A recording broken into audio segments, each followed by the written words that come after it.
So yeah, I'm back. Not been doing much work at the moment, obviously because of the old surgery, but a little bit stiff, a little bit sore, but healing up well. And it's given me some time now that I've got nothing on my books. I can start doing the Escort again. So this weekend I've been doing the radiator and the intercooler, which is quite a big part that I need for the car. So I'll show you where I'm at. Lovely. So got some cores here, got a water core, oil core, and big intercooler core that'll be going on it. So what I intend to do is make the intercooler first. This is all stuff from my supplies I normally use on my kit, so it's just a standard air-to-air tube and fin, but a good quality UK made one. The water cores that I normally use, and then obviously from the same supplier as the intercooler, we've got this this oil cooler. So what I plan on doing is make the intercooler first, so I can mount that to the car, because what I want to do is have this as a whole package, so the oil cooler, intercooler and radiator are all as one. So this is slightly bigger than the twin pass I use on the RS Turbos. My math says it should happily do around 450 horsepower. It's just a 50mm core, so I don't slow the airflow down too much and don't add too much weight, because it doesn't need to be any more than that. Because as I've said, I want to build this car more for response, and that I can actually drive it rather than just chasing power figures. Oh, that's hot. So yeah, get this intercooler done, and the radiator core is obviously bigger than an RS Turbo core, because an RS Turbo is normally 500 by 300. This is 600 by 330. So it's the same width as a Series 1 radiator, so it will take up the whole front aperture of the Escort, which is all right on mine because it's had a bit of chopping anyway. And then this can sit in front with its end tanks sort of sweeping round. So I use a real shallow design end tank on the radiators, just to keep the projection widthways down as minimally as I can, and we'll go from there. So mocked up the radiator with some end tanks, just so you can see how it fits, and it goes all the way through that panel. So now I've got my intercooler core, so I'm gonna sort of mock that up now with the end tanks, and obviously I'll tidy up this front panel at some point for the pipework to go through, and then it will be sort of mock it all together and then see where the oil cooler can fit. I'll have to get the bumper in from next door, but essentially what I had on this car before was pretty similar to this, so I'm going to go a similar sort of style with it, but just making sure that it all packages up nicely and looks like it's supposed to be there. So I'm just trialing up the fit on this. So as you can see, it's got some threaded bosses on here, and then it'll have a cover plate to join the two parts together. I've got these little pressings in that just add a bit of strength in it, but I think if I use that size pressing on the top plate as well, because it's quite close to the edges and the folds, it's going to lose some of it's going to look too big, it's going to be out of proportion. So just quickly turned up this little tool on the lathe that will dimple it. So you literally just pop a 10mm hole in your plate, pop that in. Now this is the version 1 on the lathe. It might need a little tickle, because it might not press first time. I might need to give it a bit more relief, but we will see. So pop him on there and give him a little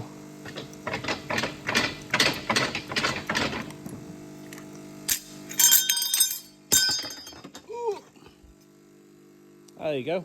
No, that's nice.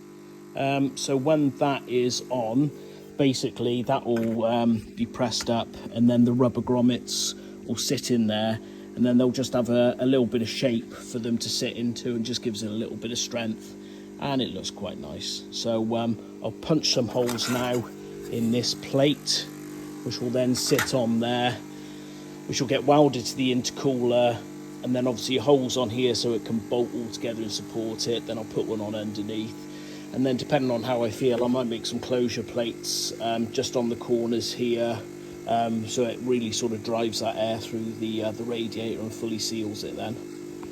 So this is what I was talking about with this dimple. Just puts a bit of strength in it, makes it look a bit nicer, and then obviously that's finished off with a big penny washer on like that, and a screw which stops the rubber being able to escape, gives it a little bit of flexibility, a bit of movement, because you don't want to hard mount radiators and intercoolers and that sort of stuff. It's got to be able to move, that's why things leak. So yeah, when that's all on, I can, well, to be fair, I can tack this on now, this main top plate onto the intercooler, space it off 2 mil, because I think I will put some shut-off plates, some closure plates in here. It doesn't really need it, but it will also look quite nice when it's fitted on the car, that it's all sort of enclosed. And then I might look at putting a bit of shrouding in here to fit round the bumper, and just finish off where I'm going to have to trim the bumper to get this in, because it's quite a big cooler. So I'll tack this on now and see where we're at, because I've still got to make the bottom plate as well, which will be basically the opposite of this. So the pegs will be on the intercooler, and that plate will be welded to the bottom of the radiator, so you can then fit the intercooler afterwards, because obviously this radiator sits behind the front panel, so you'll have to put the radiator in first, then bolt it all together. That's the way it normally works, because I wanted to get the biggest radiator I could in there. So that's, I think, 600 between the headers and 300 tools. Was basically XR3i Series 1 size, but in the Series 2, because the Series 2 is only 500 because of the intercooler. So just wanted to put the biggest one that I can in. So yeah, I'll fold this return down, which will just close it all off and make it look nice. Tack this on, and then when that's all on and not moving, I can ensure then that the bottom plate is in the right place, and that won't move either. So first of all, let you into a little secret. Mountain radiators. These are Land Rover Defender bushes. They're low profile, readily available and cheap. You can buy 4 genuine Land Rover ones for about a tenner. So that's what I'm going to be using on this. To make sure everything fits properly, what I've done is I've turned up like these faux spacers in nylon, just so everything fits, so I can all mock it up. So yeah, this is the radiator, obviously mounted on pins top and bottom that are going to be fully floating. A little bit of detail there where the pin overhangs, because I needed a flat piece to obviously mount it on, and these panels are recessed where all the gearbox gubbins are. So yeah, that's the radiator in. It's 600 wide and I think 290 tall, and just sits quite nicely in there and fills the whole front, so we shouldn't have any overheating problems. I've also pushed this radiator really far forward so I can run fans on the back side, because I'm not going to have any room on the front for fans, because I'll show you why. So that's the intercooler there. It's quite big. From memory, it's I think 540 by 320, something like that. It's a big one. So that obviously top plate on here with the rubber isolators. This just mounts up on here. Try and do everything with one hand. Not ideal. So yeah, that sits in there just to hang the intercooler on these rubber bushes.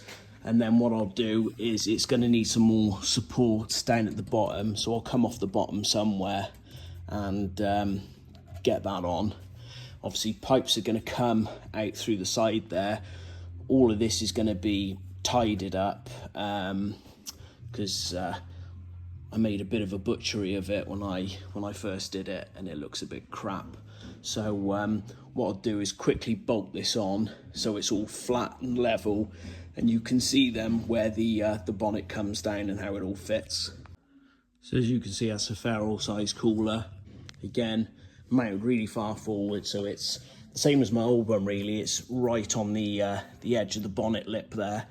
So you know when it all comes down, well, you can see how far forward it all is, which is what I wanted.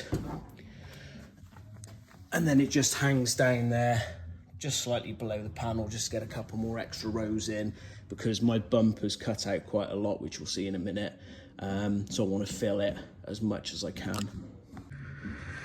So yeah, that's it.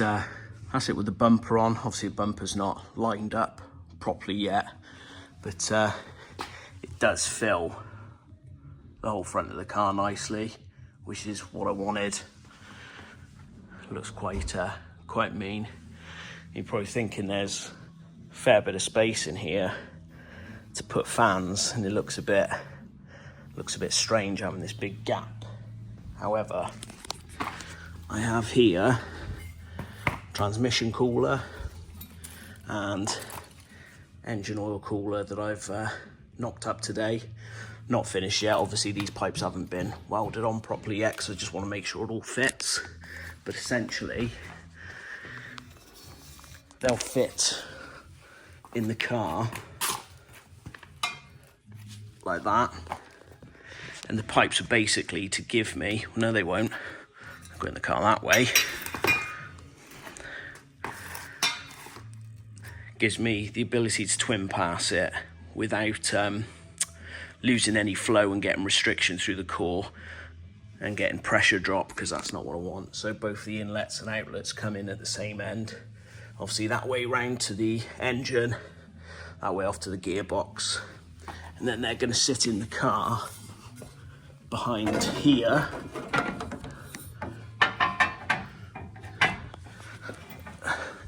So they'll be tucked up in there, and then it'll, looking at it, it'll probably be mounted sort of like that, so you won't really see any of the fittings, but they'll tuck their way around there.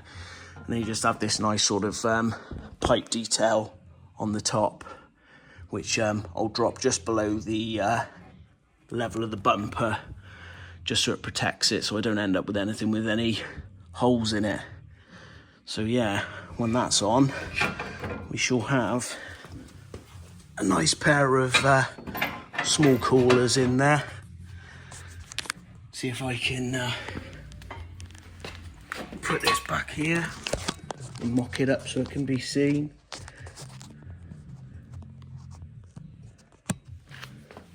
So yeah, they'll go on sort of like that. So yeah, that's basically the cooling sorted. So glad that I made a bit of progress on that. Really got the bug to work back on it. The original deadline was obviously to get it back on the road for June the 18th, which is my eldest 10th birthday, but surgery's put me back a little bit. But I'm probably going to go back to a 4-day week for a little while and spend a day up here in this mess that needs tidying up, and getting this thing back on the road. So the next thing will be modifying the fuel system, and then get the engine and gearbox in. So just a quick look at it all laid out on the bench, just so you can see off the car how it all fits together. Obviously this will have a brace on it so you don't snap that pipe off, as will this one. You just see a bit of the pin detail and the mount detail there on the bottom. So yeah, it's looking all right at the moment. I'm pretty happy with it.